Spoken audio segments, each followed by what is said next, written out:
action films custom-made for Mortal Kombat lovers. The past 3 decades experienced an undeniable and enigmatic shift in the way films and games are made. It all started when developers began creating game characters based upon film ones. Elder gods like Raiden and villains like Shang Tsung were all influenced by films.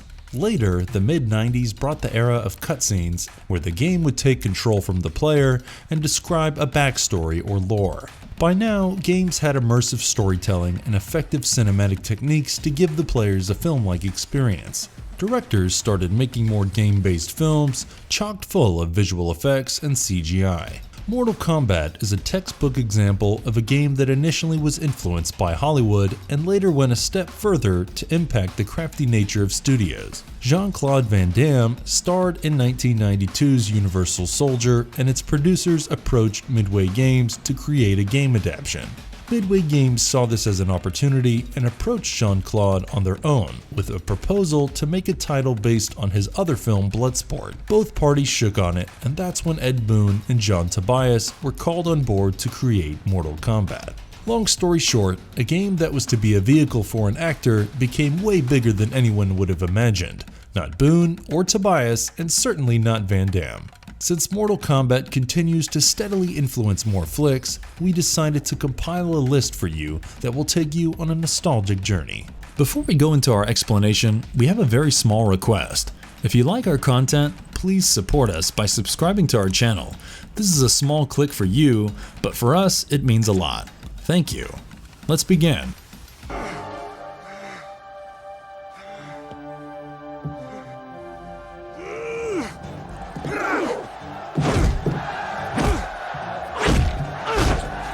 The Quest, 1996. The story begins in a bar where old man Christopher Dubois is waiting.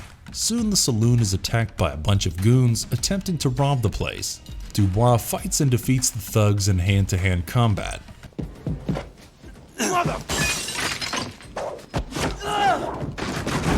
This arouses the curiosity of the bartender, who asks Dubois about his fighting skills. Dubois begins by saying, "It was long ago," jump-starting a flashback. In this backstory, Dubois is a young man who lives with orphan children who thrive on stealing and conning people. One of their heists goes sour, and Dubois ends up in Thailand as a slave. There he masters the art of Muay Thai, sparking the interest of an Englishman named Dobbs, who tells him about a freestyle fighting competition called the Gang Gang that takes place in the lost city of Tibet. The winner takes away a dragon made of pure gold. Dubois represents America in a competition that has fighters and martial artists from every corner of the world. This here's your man, Christopher Dubois. Jean-Claude Van Damme directed and starred as Dubois in this film about Kumite-like freestyle fighting. Does it ring a bell? Well, our ears are exploding with cries of Mortal Kombat. And when you watch The Quest, you too will be able to smell the heavy action game and the fight sequences. Van Damme tried to do in The Quest what he couldn't do in the game that was being developed earlier by Midway Games. Gang Gang's tournament prize is a dragon, and we are sure you remember the MK logo. However, this flow of inspiration is a street that runs from both ends. Boon and Tobias incorporated some of the Quest's themes and fighting styles in the later versions of the series. Van Damme is certainly not the best of directors, but this Belgian stallion is a skilled martial artist and equally good fight choreographer. So once the fighting begins, the plot virtually stops proceeding. But then, you won't feel it has to due to the diverse combat geniuses from all corners of the globe.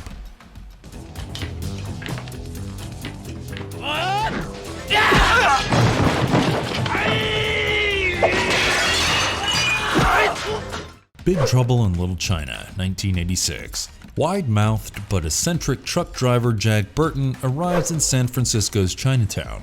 He meets with his friend Wang Chi and accompanies him to the airport, where Chi's green-eyed fiancé Miao Yen arrives.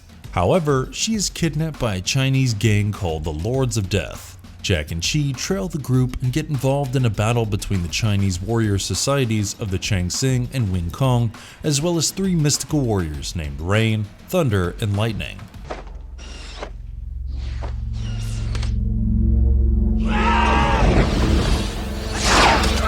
These super warriors are led by a sorcerer called Lo Pan, who is banished from his physical body by the gods. To get his physical form back, he needs to marry and sacrifice a green-eyed woman, thus picking Meow. Van Damme's The Quest drew character inspiration from Mortal Kombat, while Big Trouble in Little China was the source of inspiration for the Mortal Kombat characters. This John Carpenter film's super assassin trio named Three Storms culminated in Raiden's creation. Tobias and Boon also picked up heavy cues to characterize the evil sorcerer Shang Tsung from Lo Pan.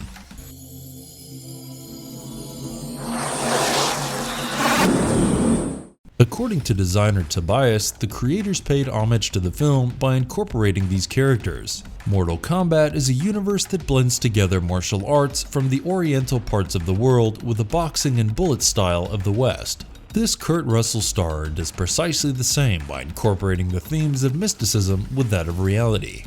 John Carpenter's first choice of the role of Chi was Jackie Chan, but the idea was turned down by Fox Studios, who didn't believe in Chan's English-speaking skills. Had he been cast for the role, we assume that Mortal Kombat would have gotten yet another unforgettable character for their franchise.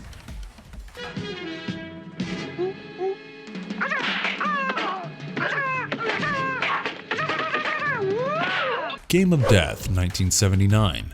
Billy Lowe is a rising martial arts film star whose girlfriend Ann Morris is a successful singer. Billy is approached by a violent film syndicate that disguises itself as a management firm for actors and singers. Billy knows that if he submits himself to the firm, they will treat him like property and exploit his talents for their own good. Get the hell out of here. He refuses the syndicate's repeated attempts, and to set an example, Billy's execution is ordered. A cold-blooded killer reaches Billy's sets, disguised as a stuntman, and shoots him. But the bullet passes through his face, and he uses this as an opportunity to fake his own death and take on the syndicate once and for all. Bruce Lee was supposed to finish Game of Death's filming after completing Enter the Dragon, but he passed away untimely in 1973 while it was still in production. Nevertheless, he left behind him a legacy that changed the way martial arts was perceived in Hollywood. Only a fragment of the film was shot before his demise, and years later, director Robert Clouse was given the task of finishing the film using archival shots of Lee's previous features. So, the film feels afflicted with patchy editing, and the shadow shots of Lee's doubles don't help much. But Game of Death remains a tribute to the greatest martial artist ever to step foot in Hollywood. Liu Kang of Mortal Kombat uses Jeet Kune Do as one of his fighting styles, a style that Lee developed and perfected. Liu Kang's appearance resembles Lee with a bare chest, black pants, and white sneakers. He is a lean and muscular man who knows his craft. This sort of homage will forever ignite the memories of Bruce Lee and all martial arts lovers.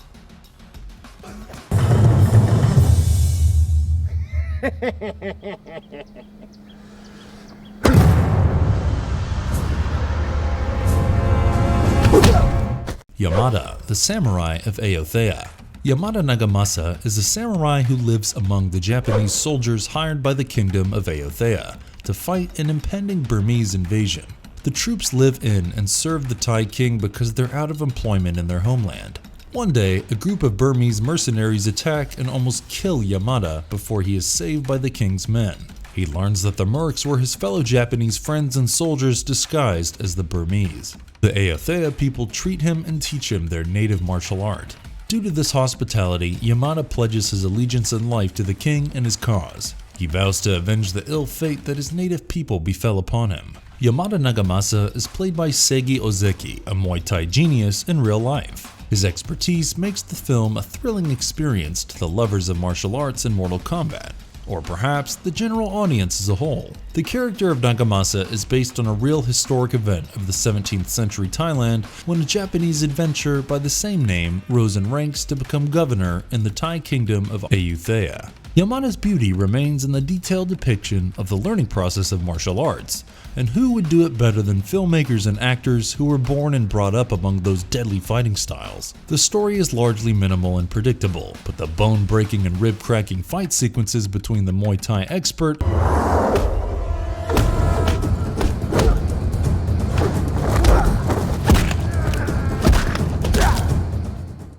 and the unpredictable ninjas will give you a jaw-dropping experience. Plus, the director doesn't hesitate from spilling blood on the screen.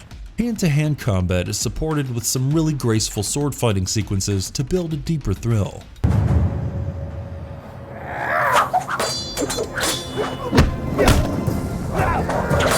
Camera work brings novelty due to the slow motion shots, and it becomes easier to follow the brawls. Thai films have started up their own cinematic value, and we can't wait to see some more beautifully crafted Muay Thai on the big screen.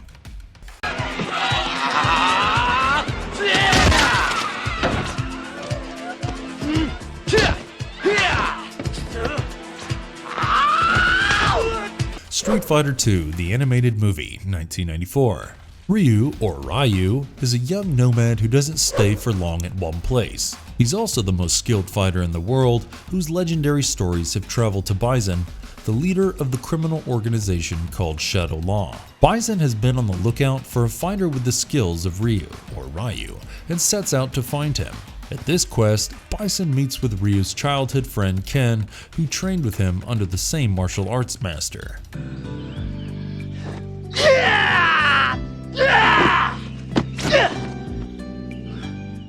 However, Chun-Li from China is searching for the notorious Bison, and she joins hands with Major Guile of the US Army. This film is an adaptation of the Street Fighter II game written by Kenichi Imai, and is not to be confused with the live-action film Street Fighter. What do we wish for in a pure martial arts anime? A decent story, great action, a fierce and powerful villain, and a fiercer but good hero. This movie packs it all in a bundle of thrill and joy, but that's not even the best part. It is a perfect adaptation of the top-rated Street Fighter game and does justice to its titular counterpart.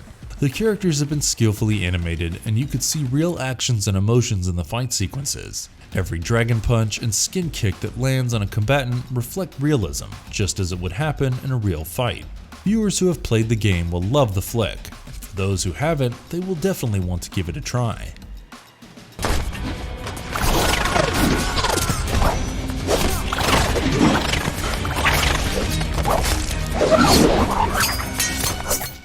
Ninja Assassin. The Ozunu clan trains young children into brute and heartless assassins.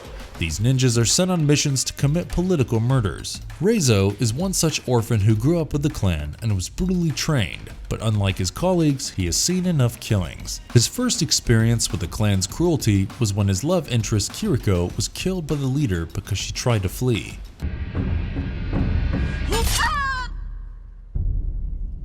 When Reizo is tasked with killing another so-called traitor, he attacks his master and goes rogue.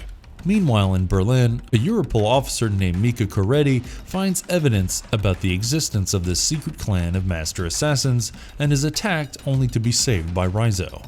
As Mika learns about his history, her speculations turn into belief, but Mika and Reizo now become part of a greater conspiracy and will have to go to great lengths if they want to save themselves from the clan. James McTeague directed this neo-noir martial arts film that lives up to its title in terms of gore, blood splattering, and the visceral slicing of bodies. South Korean pop star Rain starred as Reizo and did his own stunts, bringing a taste of realism.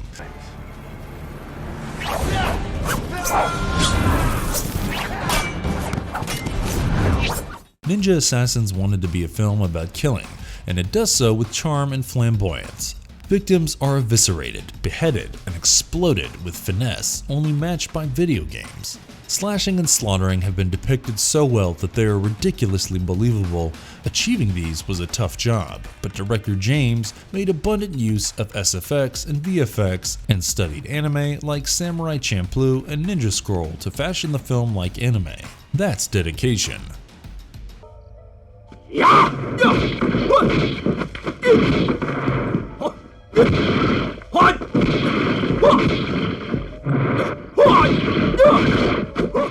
Riki-Oh, the story of Riki, 1991. In the future, prisons have been fully privatized and become a den of corruption and nefarious activities. Riki-Oh Saiga is put behind bars for 10 years because he committed a crime of passion. The prison staff support a vicious gang of 4 that rules the penitentiary, and all these men are martial arts masters. However, our Riki is the strongest martial arts man on Earth with mystical abilities and the strength of 20 men. He also has a saint's conscience and cannot stand injustice. He soon realizes that he will have to fight the bad guys to clean up the corrupt mess while creating a glorious mess of blood and guts, literally.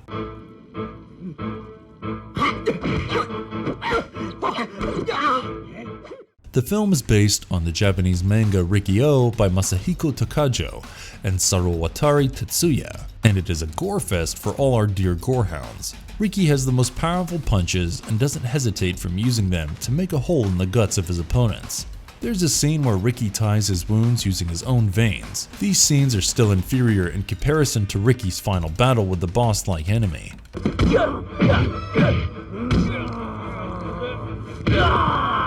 Special effects used are anything but watchable, and the acting is forced with less to no direction. And yet we suggest you watch this one if you have a lot of guts. Having said that, as a martial arts gory B-movie, it is cheesy and falls in the so bad that it's good category with a lot of moves that resemble Mortal Kombat fatalities and X-rays. We couldn't help but notice that Riki bears an uncanny resemblance with Liu Kang with his long hair and chiseled body.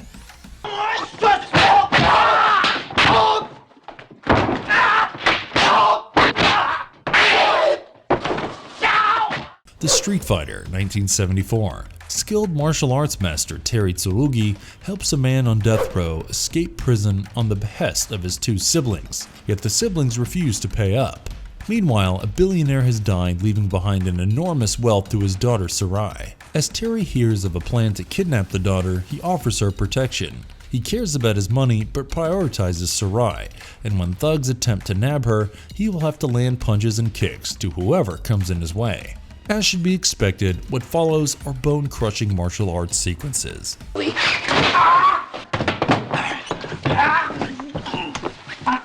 existence and evolution of fatalities and X-ray moves make Mortal Kombat stand out from other horror combat games. In Street Fighter, Sonny Chiba hits his opponent, and we are shown an X-ray shot of the victim's skull.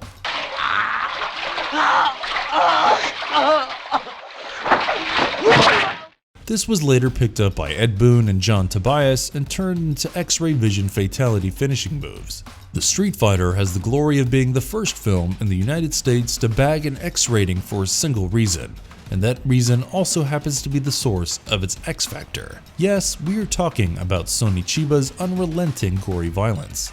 As a martial artist, he shows no mercy or remorse when he has to knock off teeth, pop out eyeballs, or break the skulls of anyone who comes his way. The fight sequences might not be well choreographed, but they come with brutality, unique style, and Chiba's thoughtful on-screen presence. If you need yet another reason to watch it, then Quentin Tarantino's listed it as number 13 on his Grindhouse Films list.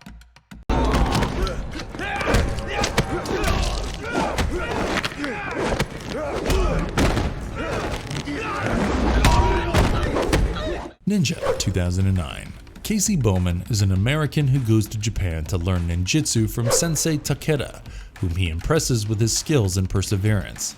This enrages Masazuka, who is the sensei's best student and feels for Takeda's daughter Namiko. One day in a battle, Masazuka almost kills Casey, and in self-defense, Casey scars his face. Masazuka is expelled due to this outrageous act, and he goes on to become an assassin for a group of criminals called the Ring. Masazuka later returns to demand his righteous position and a chest called the Yoroi Bitsu that contains the armor and weapon of an ancient ninja. Fearing for the armor's safety, the sensei directs Casey and Namiko to go to New York for its safekeeping. Masazuka picks up their trail, gets Casey erroneously arrested for murder, and kidnaps Namiko.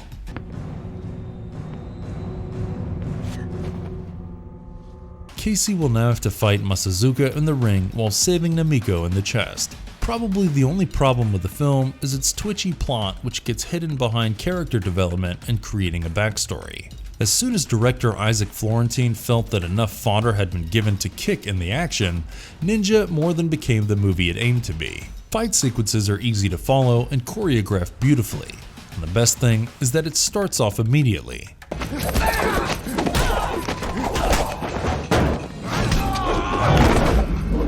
Scott Adkins and Tsuyoshi Ihara are trained martial artists, and it is well reflected in the film. It's safe to say the climax of Ninja is enough to satisfy any action fan, as the characters use weapons like the katana, bows and arrows, shurikens, and the kunai knife. And friends, they do it in style. As a one-man warfare martial arts film, Ninja will leave you surprised.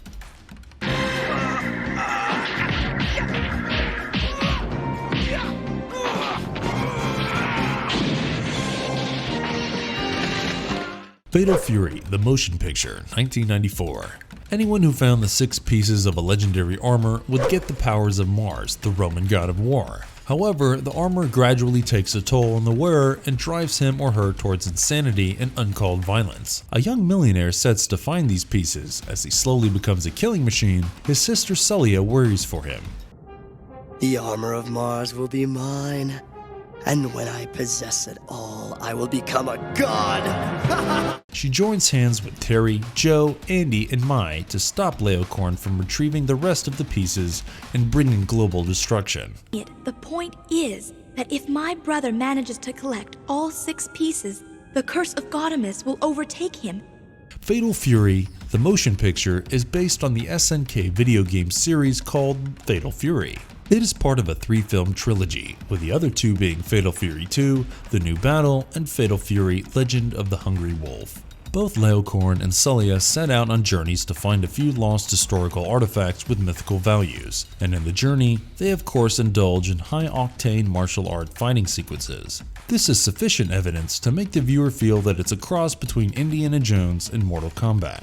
Packed with gripping duels, gushing blood, bits of comedy and nudity, Fatal Fury is anyone's go-to film when they are in the mood for a niche genre of historical anime painted with colors of mysticism. Yes, there are a few hard-to-ignore plot holes, but the classic anime feel of the 90s will take you down memory lane and will fill you with the nostalgia of fantastic arcade games like Fatal Fury or Mortal Kombat.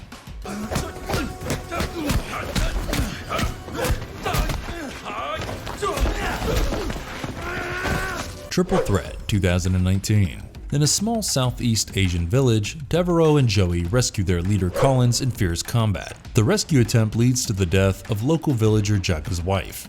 Later, Collins accepts the contract of killing a billionaire's daughter, Xiao Jian, who intends to bring down a major crime syndicate. As Collins gets closer to Jian, Jaka teams up with the ex-Thai Special Forces Pai Yu and ex-Chinese Special Forces Long Fei to help protect Jian. In the process, Jaka enlists himself and Collins' team to get inside information. I say you need some help. And how exactly do you suppose you're going to help me? I know my way around the city. And I know the same people they do and how they work. Triple Threat is one of the best martial arts films of recent times, and it holds that position for 2 reasons. Usually, these movies are dominated by blood splatter caused by mixed martial artists from the oriental corners of the world, or feature non-stop blazing guns and flying bullets.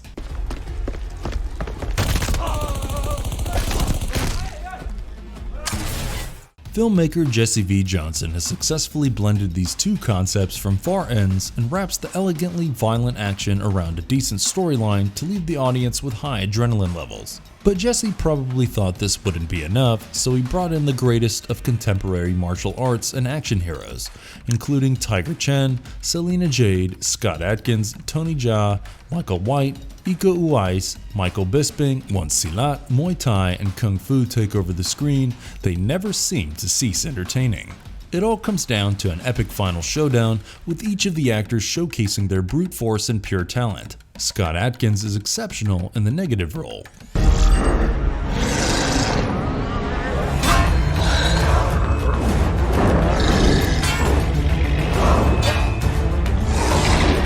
The Warrior's Gate 2016. Jack Bronson is an ardent gamer who is caught between his mother's monetary woes and a few bullies. To help his mother, he takes up a part-time job at Mr. Chang's shop. One day, he brings home an antique box that happens to be a portal to another dimension. He's taken back in time to an ancient city where the cruel Imperial warrior is wreaking havoc on locals. Kill him.